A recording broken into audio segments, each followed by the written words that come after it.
Historically, December was the least likely month in the year for tornadoes across central Kentucky and southern Indiana until this event.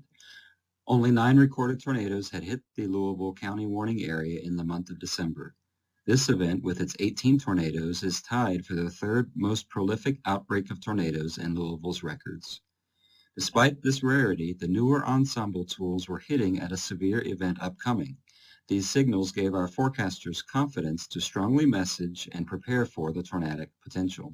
Pictured here is a drone footage of warehouses destroyed by a high-end EF3 tornado in northeast Bowling Green.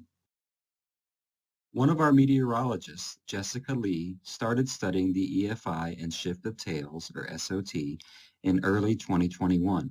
She made educational slides for the staff. Several in Central Region presented case studies for unusual or extreme events in 2021, with a few shown here. In the bottom right is a case of extreme cold and snow from the President's Day system. The bottom left example is of a heavy rain event that verified in late February of 2021. The upper left had a high Cape Shear signal for March 25th, which verified with a few tornadoes. Andy just presented the upper right case, showing stronger wind gust potential over a broad part of Central Region, and then the resulting peak wind gusts. So what was the EFI showing ahead of this historic tornado outbreak? First off, note the peaks, the yellows, reds, and pinks, in multiple parameters in the table: Cape, Cape Shear, wind and gusts, max T, min T, and QPF in the green shadings. An EFI greater than 0.8 indicates a very unusual event is likely.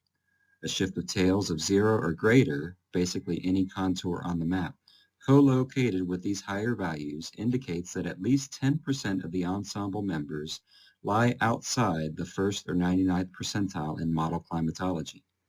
A shift of tails of 1 or greater ups the ante for the potential of an increasingly extreme event. Our Central Region Southeast Science and Operations Officer community hosted a joint workshop on November 30th of 2021, a few days before this outbreak. We focused on describing several different ensemble tools and then taking them through the President's Day 2021 event to see how they handled it. Links to those presentations are on the bottom of this slide, as well as a primer on the EFI and SOT and access to the real-time and archive data sets.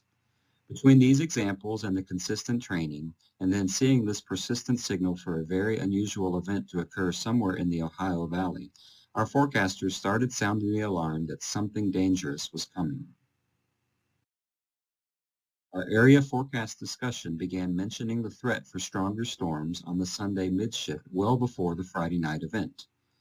The Monday early mid-shift had to deal with a QLCS event that had a couple of small but nocturnal tornadoes. These tornadoes likely helped with later messaging, as we were able to say that the upcoming nocturnal threat was greater. The office put out a headlined long-term discussion with the Monday day shift, and subsequent forecasters maintained these headlines through the week. By the Thursday before the event, we hit more targeted messaging in those discussions. Given this confidence, by that Thursday, we also decided to make some adjustments to our staffing plan.